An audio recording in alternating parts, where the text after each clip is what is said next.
So we'll talk about what good PLG looks like, and specifically the intersection of sales-led and self-service motions. I kind of call this the hybrid model. I think there's been a lot of confusion around like what PLG is, like what it isn't, and how it works with sales teams. So we'll poke at all that stuff, talk about a few key principles, a bunch of examples. I'll share a few stories from my past, a bunch of screenshots as we go here. Let's go do it. I love it. You Cool. have a ton of good examples in this deck, which is amazing. People listening, you're gonna want to just stick around for all the great examples and almost like stories from Andrew's rich history in PLG. Thank you. Well, I just feel like there's no point in having just information in an academic vacuum. I try to show real life examples so people can get a feel for what it looks like in the wild. Love it. So we'll structure today around kind of three core principles. The first one will be quick, which is why is it important to do this hybrid motion? How does it help us scale further than without it? We'll talk about segmentation, which is really a key in my experience to scaling this hybrid motion and balancing the two funnels. And then obviously the nuts and bolts of how sales-led works in conjunction in a self-serve environment. Cool. And so I'm Andrew. Mark already shared. I was early at HubSpot. He and I think, joined around the same time. I was employee number 200 or so. We had a lot of fun there and saw what high growth looked like on the inside. And then since then, I've gone off and learned a little bit more about what has become called product-led growth. I joined Wistia, which is a video marketing software company. I started and scaled a cross-functional growth team there. That company acquired hundreds of thousands of free users and tens of thousands of paid customers with no sales team. So it's like a really interesting e-commerce environment. And then I went to another company called Postscript. It's their 10th hire, also head of growth, which has gone on to become one of the largest apps in the Shopify ecosystem, another product-led business. Now I'm on my own. I run my own business called Delivering Value, where I coach people that have my former job leading growth teams, and I advise product-led SaaS companies to help them grow faster. Outside of the SaaS cloud world, I'm a dad. I got a 3-year-old. I got another one on the way in June. I'm a husband, and I'm really into woodworking. Like, I know it's a funny juxtaposition, but when I'm not in the cloud, I really like working with my hands. So that's what I'm Love about. that. That's so good. We could do a whole session just woodworking. I love that. I just moved in early January, and so it's nice because it like reset all the projects that I have around the house. I was kind of running out of projects at my old spot. Yeah, it'd be cool. I'm not a huge woodworker. I mean, I'm dangerous, but I got friends, like two friends that are just crazy about it. And yeah, it's just like the way you have your shop set up and, the techniques you use and the types of wood you like to work with. Yeah, it's very interesting. Yeah, it's like it's a whole community, a whole subculture. For sure. So do you want to bounce around or should we just rock it here? Let's start with the why. I always, me, like why, how, what to some degree. Like let's focus on the why and set the table. Cool. All right, let's do that. So just move my little Zoom window here. All right. No problem. And so you kind of talked about it. Like this is the dream state at PLG. Somebody visits your website, they sign up for whatever the thing is that they can sign up for. Hopefully they use it in a meaningful way and get some value. And then they pull out their credit card and swipe it. And ideally, it doesn't stop there. Ideally, they continue to either upgrade in between plans or expand their usage over time. This is the dream. It's never this simple, right? Like it's easy to put it on the slide. And what I have learned makes this less simple is maybe the story that I learned during my time at Wistia, I guess is what helped me to understand the need for this hybrid motion outside of these 5 tiles here. Let me explain a little bit more. So when I was at Wistia, I shared it. Video marketing software company. I was there for about 4.5 years, early to the freemium motion. They had a freemium, I think back in 2012. And so by the time I joined the company in 2015, they already had hundreds of thousands of free accounts. They had tens of thousands of paying customers and literally 0 people working in sales, 100% touchless e-commerce, high volume, relatively low average revenue per customer environment. And it was dope. Like as a marketer coming from a traditional inside sales driven environment, I was like, wow, this is an incredible model. And something really interesting happened. I thought that this was the future of SaaS, was that SaaS was going to become e-commerce, and this was the validation for me. But something interesting started happening at some point along the line. And what happened is that people were raising their hands, asking for help. And they would write into customer service because that was the only place they could write in, but they weren't asking about their account or about their plan or troubleshooting stuff. They were asking basic questions, some of them on the free product, about how does this part of the tool work? And do you think it would work for this use case? And other folks were asking like more complicated stuff about integrations and like customizations and Some even said, like, I'd like to build your product. I'd like to white label your product and build it into my platform. Could we talk? And other folks would explicitly ask to speak with sales. So it's kind of fascinating. Like, we tried not to have a sales team. At some point, we just had members of the customer success team that were doing sales-like questions. And we realized that's stupid. So we decided that sales would be helpful. And then the question became, how do you do both? Like, if we're a self-service freemium business, but we have a sales team, are we no longer self-serve? And we knew we didn't probably want or have the volume of sales reps to send every new account to our inside sales team, but we weren't sure how to identify who. Those were the things that led me down this journey. And what I've learned is that most mature modern day PLG companies, or most modern day SaaS businesses, usually run some flavor of this, right? There's a self-service motion, there's a sales motion, and then there's some overlap kind of in between. So that's what we're going to talk about today. That's what we're going to explore a little bit deeper. And that's how I learned that it's not one or the other, that you kind of need both of these to grow. And the real challenge is, how do you grow total revenue without just shifting money from your self-service to your sales pocket or vice versa? How do you grow total revenue without just converting folks who would have already bought on their own, or underserving people that need a custom one-to-one motion? So that's kind of the nature of the beast here. No, I love this. And to me, we talk, as you know, a lot about like this idea of people first go to market. How do you make a go to market strategy, but then subsequently the experience match to how people buy today? And we talked a lot about that kind of concept at HubSpot, but it's even changed since then, right? We talked about inbound. Inbound is one component of people first go to market. You can think of it as, I almost call it like content-led growth now. What we failed to recognize at HubSpot, because the technology probably wasn't fully there, was gating everything with a form wasn't very people first, because it became very annoying over time. And now the transition from forms to signals is interesting. And I think PLG is one of the early places from a SaaS standpoint or a business model standpoint that gives you great signals, right? Outside of your traditional sales team signals that the salesperson would collect. But now it's the person using the free product, using the free tool, whatever they're doing, through their kind of, you get them to sign up, through their activation to hopefully, longer term retention. Those signals can probably be a great source of buying intent for your sales team. Is this kind of some of the stuff you're going to talk about now, Andrew, a little bit? Or do you think I get that wrong? It's huge. So you can use the product for intent. And if you wanted, there's even some really advanced stuff that isn't going to be in here, but we can talk about at the end, which is you can even ungate part of your product, do something like a self-service interactive demo, and use that intent data to segment, to retarget, to do all kinds of stuff, right? So that's the name of the game here. Yeah, we talk about that in ClubPF. Yeah, it comes up almost every week or two around this idea of interactive demos that are not fully gated. Like, let's try to get to that for sure. I know you have, though, on the next couple slides here, you have now a new visual, this one size doesn't fit all approach, but then like instead of that just a linear track, it splits out a little bit. Yeah. Do you want to just kind of unpack that a bit? Yeah. Do you want to just jump there? Yeah, let's do that. Yeah. Because if not, I'm going to get into segmentation and the role that segmentation plays in this future world, but we can loop back to it. Yeah, let's loop back.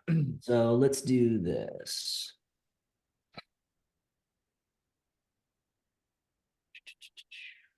So let's talk about like the nuts and bolts, of how it works. All right, still seeing the slides? Yeah, we see it now, yeah. Okay, so let's talk about how we tie it together. What does the actual hybrid funnel look like? So I'm going to use colors for the next couple of slides here. Yellow is going to be your sales-led motion. Blue is going to be your self-service motion. And we're going to talk about how to integrate. And hold on one sec. As you go about talking with this, Derek has a question that's, I think, relevant to everything you're going to say now. He asks, does this model, the overlapping circles, the hybrid approach, also apply when the company has a PLG product that's 10K, say, and an enterprise B2B product of 100K? Yeah.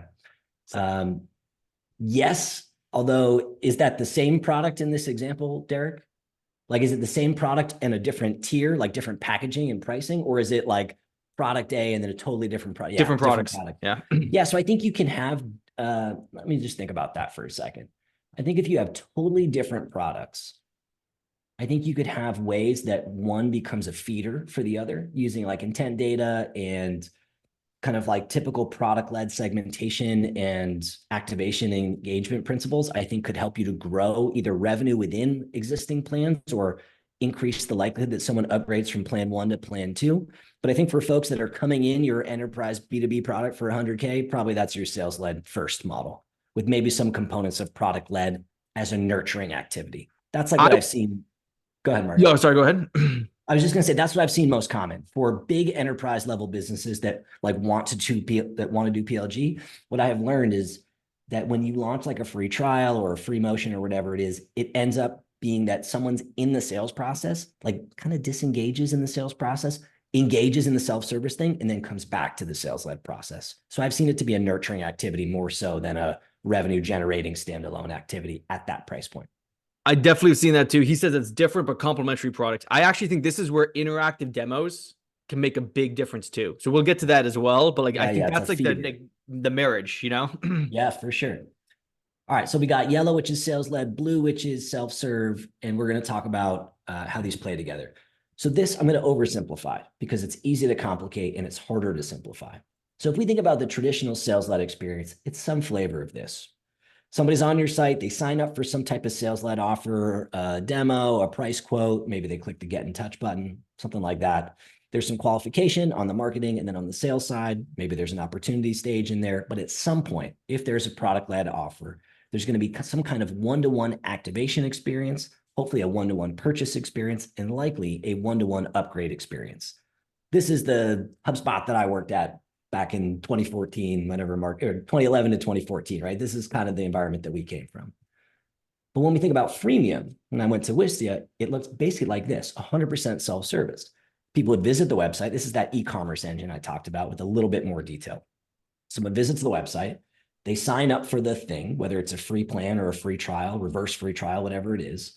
There's some activation journey that happens, helping folks receive value, getting to that aha moment. They can choose to either keep using the product for free forever. They could purchase a paid plan on their own and swipe their credit card. Maybe they do that and upgrade. They could use the free plan for a while and upgrade 2 years down the road. That's kind of the magic of freemium. So we have this self-service funnel, our sales funnel. And then if we combine the two, it's going to look like this, which is if you want, you can still stay in one of our colors siloed, right? You could sign up in the yellow, just like what we talked about. You could always fill out a price quote or a get in touch request and go through your sales-led motion. You could be allergic to sales and come into the self-service motion and convert that way. No worries there. But there's these 3 really interesting moments where we can integrate the 2 experiences that we're going to explore. I'm going to highlight them quickly, and then we're going to go deeper in each, and I'm going to share examples. And if folks have questions, we can go slow. So the 3 moments are these. The first is based on the offer type. This one's the most straightforward, and we'll talk about it in a second. The second is based on something that you shared during the sign-up process. And there's, I'll share some examples in a second. And then the third is based on some of the stuff you were talking about, Mark, which is your behavior inside of the tool or maybe outside of the tool, some intense data. And so there's these 3 moments where you go from the self-serve funnel up to the sales funnel, potentially and vice versa. I'm just going to pause if there's any questions or if anything there seems funky. If not, we can go forward and let's talk about examples. So far, so good. So my question, you can answer now or just later, would be, how do you then take this idea? I mean, you say you implement it because it doesn't seem too complicated. I mean, it's complicated once you get into the weeds, but how do you make sure sales understands the motions and like how they play into this? Like, how do you educate sales on what to do and how to go about it? Exactly. Like, what are you seeing that has worked basically in that regard? And so just for context, are we talking about teaching sales reps who are coming from traditional sales-led environments, or are we thinking a new sales rep joining this type of modern hybrid approach? They're just new to the company. The motion's already ramped up.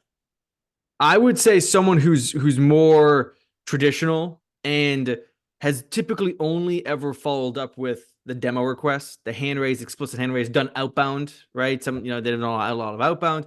How do you make sure that sales understands how to help these leads? Because to me, this is a very consultative model. To your point with Wistia, people are saying, I need help. They don't want to be sold. They want help using the product maybe or something like to that regard. Yeah. It's a great question. So I think part of it, although we skipped over the segmentation, a lot of it comes down to segmentation and understanding folks a little bit more about them. So if we go back here and we think about if there was no sales team, there would be a bunch of segmentation happening once somebody signs up. We want to learn stuff about people and then show them different things and help them in different ways based on what we learn about them. And this is what good sales reps do if there was no product-led experience, right? It's like you get on the phone with a sales rep before they go into autopilot on the demo, they'd ask you questions about you and your background and your company and your goals and your timeline and all that. And then they would customize their presentation to meet your needs. And that's kind of what we want to do in this product-led environment. We want to identify some key things that we think are going to help either in a one-to-one or one-to-many motion, and then make sure that we're arming whatever conversion lever we have. So in this case, if somebody's signing up and we're integrating them into the sales experience, we want to make sure that we're sending the right signals into the CRMs where the sales reps are hanging out. We want to make sure that we share those goals, those jobs to be done, maybe the levels of experience that somebody signs up with, so that the sales rep is enabled to continue them along that journey. So I think it's making sure the data is in the right place, education on what the journey is, are probably the two building blocks that you could riff off of. I love it. All right, so then finish this up, go through the examples, and then let's go back to segmentation. Yeah. Cool. So we talked about these 3 key moments. Let's explore them a little bit more. So when we think about the offer type, so when somebody signs up, they get to control the experience that they sign up for. If they sign up and they just prefer to engage with the sales team, there's typically a few offers, even in product-led environments, where they can engage, right? A price quote, get in touch, guided demos, etc. Or if they don't want that, which plenty of folks do, or don't, excuse me, they can sign up for a product-led offer. And that's where your free plan, free trial, maybe a reverse free trial, ungated demo, those would all be in that bucket. They can engage, they can go deeper, and they don't have to talk to someone. So this is kind of the first. The user gets to control. The second is during the sign-up process. I kind of teased this a second ago, but there's different ways that you can identify who should go to sales when they sign up. In my experience, about 15% of the total signups get siphoned off and sent directly to the sales team. So even if you sign up for the self-serve product, we might see something about you that says, hey, even though you're signed up, we're not going to stop you from using the product. But instead of us sending you a one-to-many experience in the product via email, et cetera, we're going to send you into our one-to-one because we think you're worth it. And so Account fits, named accounts, right? That type of stuff. Like those predetermined. Yeah. Like exactly. Yeah. And so it's like, sometimes it might be based on some of the segmentation stuff, high value use cases, level of experience. If they sign up for, like, let's say a free trial of your enterprise plan versus your free plan, that would be another indicator. If they sign up from one of your premium, like, shopper pages, like if they signed up from an integrations page and integrations are only on your most expensive plan, and that's where they signed up for your trial from, that might be another indicator, or something else, either that you enrich under the covers or ask in the sign-up form. The goal is about 15%, is typically what I say. So during the sign-up process is the second moment. And then the third moment is based on stuff they do later, intent signals. And there's 3 unique types of these that we can explore. The first is hand raising. Somebody that's using the product, they're on their own, even if they don't look like a top 15% account at sign-up, they might just raise their hand and be like, hey, I just need to talk to somebody on the sales team. I prefer it. I've got a couple questions, and I'd feel better just talking to a person. And that's what we saw at Wistia. The second is based on your usage, based on your volume. Even if you sign up and you don't look like a high value account, if you do a whole bunch of stuff and the volume that you have looks like a whale, probably you should be treated like a whale, and that would be a back-end intent signal. And the third is based on your behavior or engagement data. Are you behaving or using the product in a way that indicates, geez, you might be a high value account?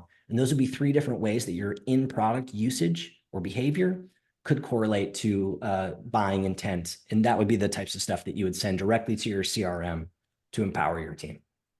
So here's a couple examples. Hand raising is the easiest one because you just build in these moments where people can raise their hands and ask for help. So here's a cool example. This is from Typeform. It's an old screenshot, but it's really fun.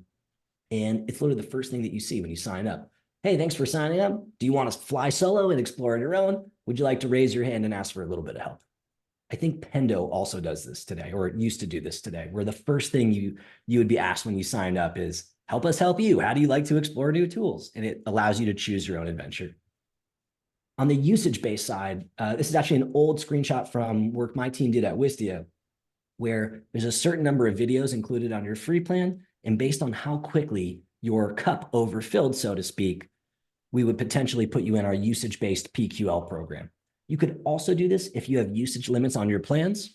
So like the example that Derek was asking earlier, if you're on like a $10,000 plan that has a certain usage limit, when somebody gets awfully close to that limit or maybe over that limit, that might trigger a backend usage-based PQL. It's another common example from Slack. I think this is like one of the most famous ones that they do still today, which is when you get close to your usage limit, they start marketing to you in different ways. And then another example from my old friends at Wistia, this would be a behavioral-based engagement.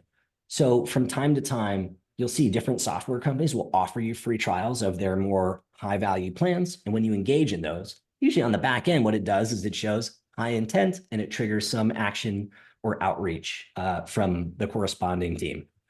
So this is a great example from Wistia doing this. Here's another example from Canva. We'll talk about Canva in a second when we get into segmentation. They do the same thing. So periodically, if you use Canva a lot, they'll just give you these things that'll be like, hey, we have a special offer. Try our next tier up plan for 30 days. And if you take them up on that on the back end, something usually gets triggered and someone personally will reach out if your other details look like you're a high value plan.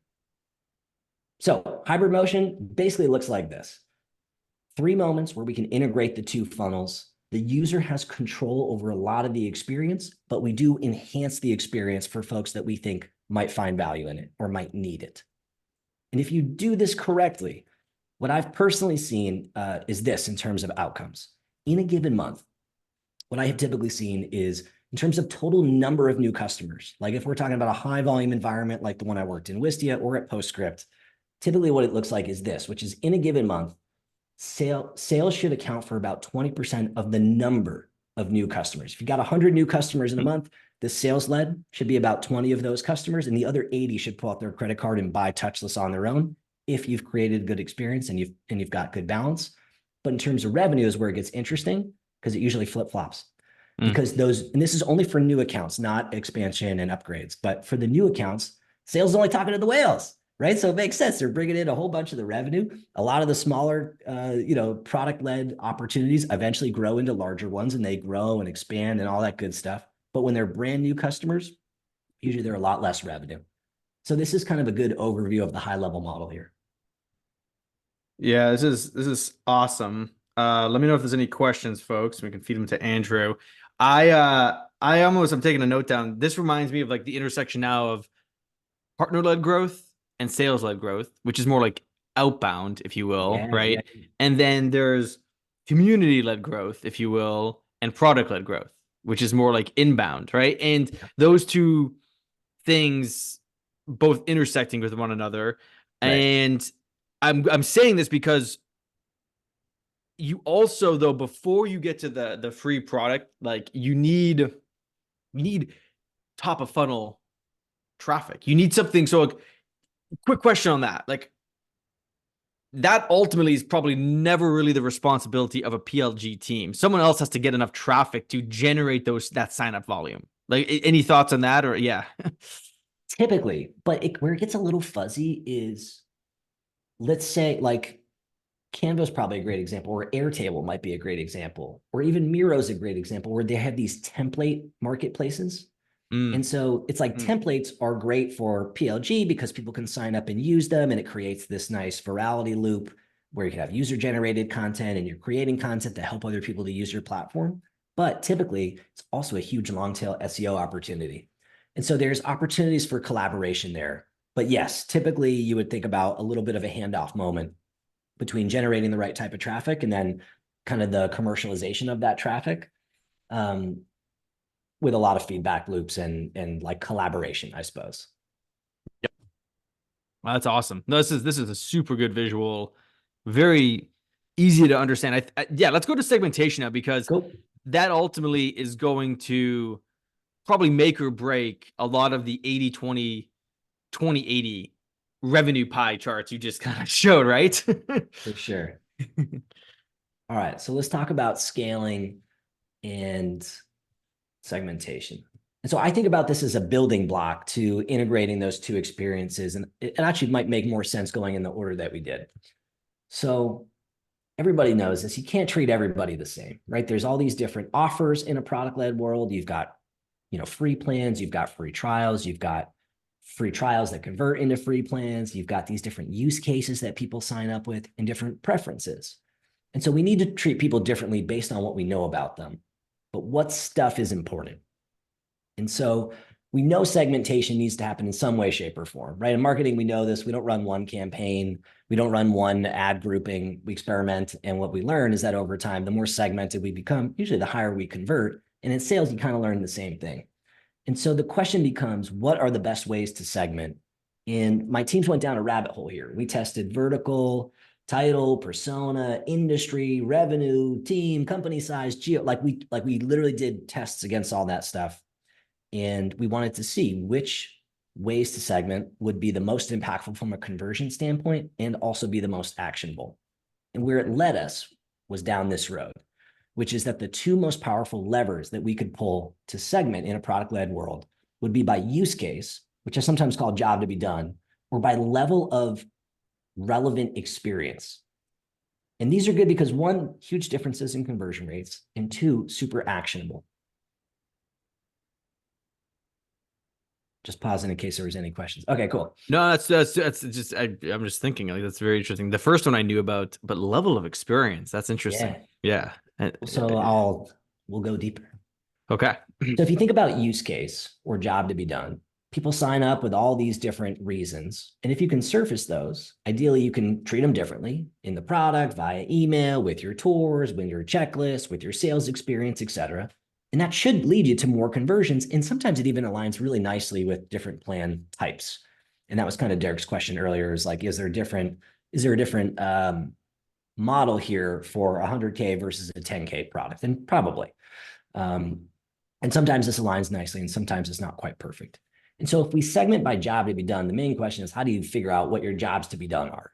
Because most companies don't really know, or they think they know, but like they kind of don't really know. So my favorite way is you run an open-ended survey, either during the sign-up form or directly afterwards, and you ask an open-ended version of this question. Thanks for being here. Would you mind sharing the main reason why you created an account today? And you get their raw responses. You get a couple hundred, export them in a spreadsheet. Eventually what you'll see is like 4 or 5 common themes. Those are basically your jobs. And then what you want to do is remove the open-ended form and make it a dropdown so that people can self-select what their goal is or what their job to be done is when they sign up. I'm going to give you a few examples of this in the wild. So Miro, I love the way that they do this. This is the first thing you see after you fill out the sign up form, whether it's sign up with Google or you put in your email. They literally just say, hey, tell us what you want to do. We'll customize the product based on your answer. And they do. So if you select that tile on the top left, strategy and planning, the very next thing that you see are specific strategy and planning templates, which is great. You can imagine that type of segmentation leads to better usage and more conversions down the road. Canva, all the big players do this, right? So Canva is another one. The bottom question here after they service a couple things is, what's your main goal for signing up? I answered to create internal communications. And the very next thing they shared are specific templates that I could customize for internal sharing, which I thought was very savvy. Here's another example. It's from Calm. It's more B2C, maybe B2C to B. What brings you to Calm? You select, if you select that top goal, improve sleep quality, they literally change the background and all the examples and testimonials and everything that you see to be sleep focused, which I think is extremely savvy. Typeform is another one. What's the goal of your survey? This is the first thing you see when you create a new account. Help us to understand what you're looking to do, and we'll help you do it. And another example from copy.ai. Hey, what's the main use case you're looking to build here? And the reason why they're doing all this, all the examples, the reason why I've serviced all these is to do two things. One, help you learn which of your use cases is most popular. Of the folks who are signing up, which ones are the most common, and then help you to figure out which one correlates to value more in terms of revenue. Which one of these use cases drives the most lifetime revenue?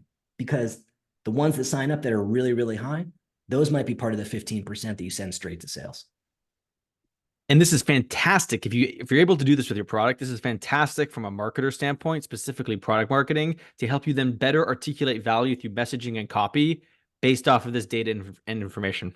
It's huge. And what you find is, like, you could also use this and back out and make website pages for each one of these goals, which a lot of the big players have done, or even take a feedback loop after folks purchase and give that to your acquisitions team and say, hey, great, go run some specific campaigns focused on this use case and use this list for lookalikes. And like, you all of a sudden get this great feedback loop using your product and intent data.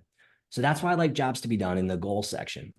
Derek is a great perspective. perspective. Thank you. So nice job, Go Andrew. ahead. What He's was saying it? great perspective. Thank you from Oh, hell Derek. yeah. Appreciate the attaboy, Derek. And then the other way we can segment that I've learned is really impactful is level of experience. There's three different experience levels, right? You could have no experience, a little, or a lot. And um, pretty intuitive folks that have very little experience probably buy at much lower rates than those with lots of experience. They buy much slower. They need much more education to be successful. And knowing enables you to treat them differently. But how do you know? So are you going to get into like, how do you know who has experience? You're going to get into, Yeah. okay. So Cool. here's how you do it. You just ask. How At every, interesting. at every company I've been at, we just ask. So here's Okay. Miro, right? Directly after you, or they always experiment. So I'm not sure which screenshot this is from, if it's today or if this is a few weeks ago, but either directly after they asked your goal or directly before they asked this, which is, have you used Miro before? Nope, it's my first time. Yeah, I've used it a little bit, or yes, often. And for the screenshots I took for today, I selected no, it was my first time. And if you select that, then they show you an introduction to Miro, like slider tour thing.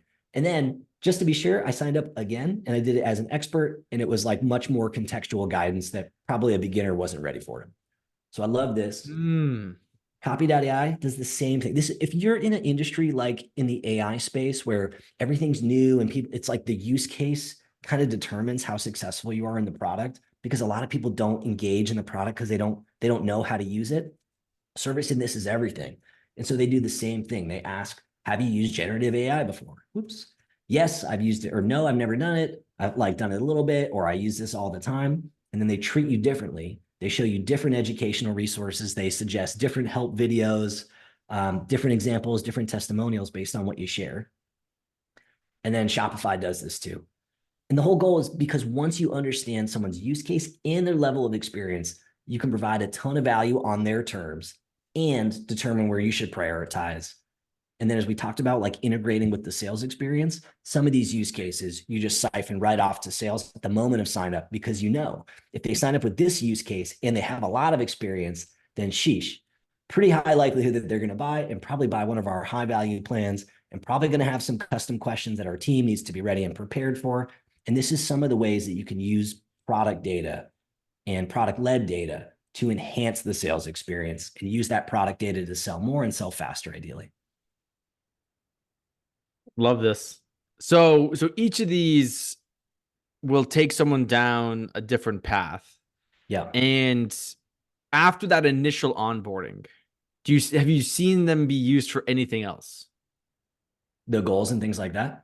Yeah, like the experience level, like that piece of information, like outside of just the initial product onboarding, say they click away and they come back in 3 days. Is this being used? Have you seen it be used in any other facet? Is it being used with the sales team in any way? Like how else is this data maybe being used to help someone get to a purchase? When I think about activation and like new user behavior, there's sort of these three checkpoints in the process. There's the setup, which is helping you customize your account and colors and all that kind of stuff.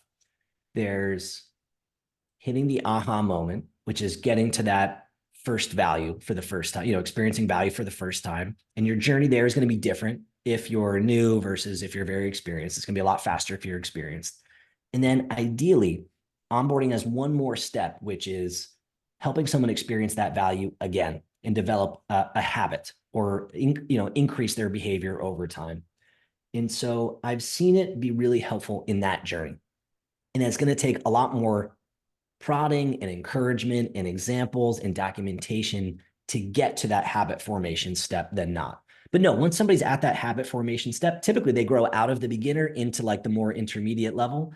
And I think you've done your job at that point. I've never resurveyed it. Like, hey, when you signed up, you said you were a beginner. Would you say you're still a beginner? But that would be Yeah, fun to do. that's really helpful. No, that's super helpful.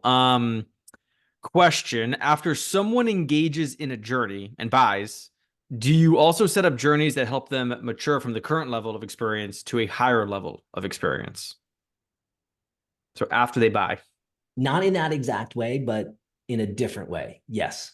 So when I think about later in the product led journey, let's say there's a paying customer. They've been around for a couple of years, and when we analyze their data, they're not as engaged as another paying customer. So the playbook that I've run there that I've seen work really, really well is to come up with some kind of internal engagement score. And then you can rank everybody on this scale and then run specific campaigns to target folks who are kind of in the middle of that engagement score. They're not totally disengaged. Those are hard folks to nudge up. They're a little engaged and they could become very engaged with the right targeted campaigns or ideas or approaches or suggestions. So that's how I've leveraged that later in the product journey. Great tip. Love that. That's it for your slides, right? No more slides Yeah, from that was it. Yeah, we went 1, 3, 2 in the order, but yeah, that's everything. No, that's perfect. So I want to ask though about interactive demos. Yeah, hit me. I want to, so yeah, feel free to, just, take the slides off if you want, or just, go to your end slide and Yeah, I'm let putting it people on know where my they can end find slide. you. I'm putting it on my Yeah. end slide because if y'all have questions, come find me. I'm active on LinkedIn and I help companies with this stuff all day, every day. So I love it. Andrew knows what he's talking about. If you couldn't already tell, I highly recommend and vouch that if That's you are good. even scratching the surface, thinking about PLG, to have a full blown PLG motion, talk to Andrew. Thank So you. that's all I'm gonna say. Like, just talk to Andrew. He knows through a lot of deep experience and now working with. I mean, so is Miro one of your customers? Can you share that? Is that one of your No, customers? Mira's not one of my customers. Oh, okay. Mira is just one of the companies that when you need to find examples of what good looks like, almost across the board from the outside looking in, they do a lot of the things really, really well. And they use segmentation in a great way and they experiment constantly and they're constantly reinventing and basically disrupting themselves, like what we talked about earlier. Well, So and I, that's a simple. No, go ahead. Oh, sorry, taking a sip of water. I was just saying that's a simple tip. Like that to me, just follow the patterns. So just sign up for 15, 20, 25 free product experiences and you'll see patterns. Like don't try to reinvent something here. You may want to innovate off of some PLG pattern, but the patterns exist, right, Andrew? yeah, they're out there.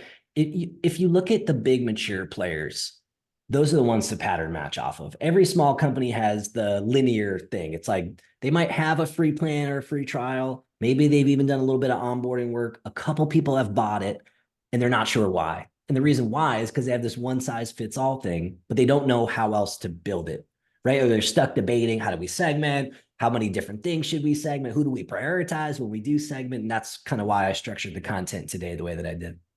I love it. All right. So last thing, unless there's other questions, Did you want? interactive I thought we demos. were gonna jam on interactive demos. No, that's the last thing. That's what I'm saying. Oh, That's the okay. last thing. Yeah. Okay. No, dude, I want to jam on this hard because like we'll carve this out and make it into like a couple clips probably. Interactive demos. I love Nevadic. Shout out Yeah. to Natalie and the team over Nevadic. What what's your take? Just So to here's start what I there. learned. Yeah.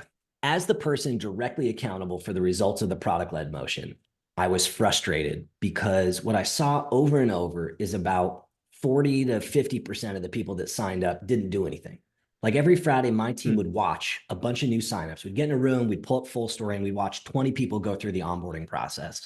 And it was like half of them signed up, clicked 3 things, and left. And then they never came back. And we were like, the hell's going on, man? Like, what's the deal? And so we surveyed like tens of thousands of people.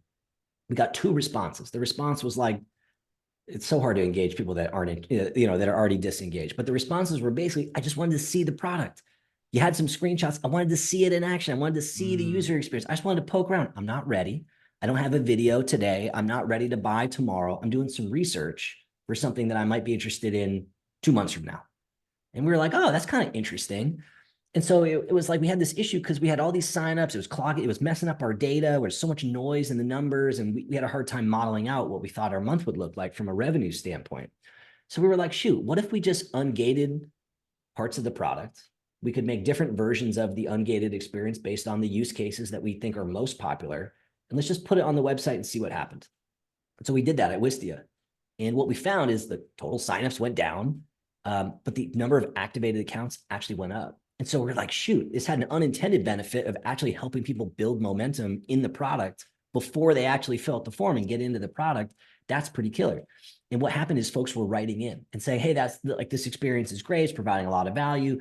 My team loved it. I could share it externally and everyone understood all the features and the benefits. And I was like, man, well, that's pretty fascinating. And so I went to Postscript, my last gig, and we built the exact same similar experience. And we did it in-house. Like it took us weeks of engineering time. If anyone works with engineers, you got to know about code decay, which means if you just stop building it, at some point it breaks. And so now when I work with companies who are interested in validating this, because you should validate before you go spend weeks and weeks of building. I think it's great. There's all these third-party tools, and Navadic's usually the one I send folks to as well. But it's great to have some way using no-code or low-code tools to quickly spin up some of these things and validate it. And I'm a huge fan of the movement because I've seen I've seen what happens if you don't have this, which is that it's frustrating for people and it's frustrating for you pulling the numbers. Great perspective. One thing that I took away from that is this idea of like quality versus quantity, and how this interactive demo type experience can help on the quality side when it comes to PLG, and also kind of maybe open up the top of the funnel a bit. In different ways, for sure. Definitely helps with the quality, because by the time they get into your product, they've already used it a bunch. They've already built momentum. They already know what to expect, filtered out all the tire kickers, so to speak. So like quality is higher. Typically that's reflected when folks write in. Like they write in and we'll talk about it. They'll be like, oh, the interactive thing, pre-sign up, like that was so cool. That's why we bought. I was able to share it with my boss and they got it and all this stuff.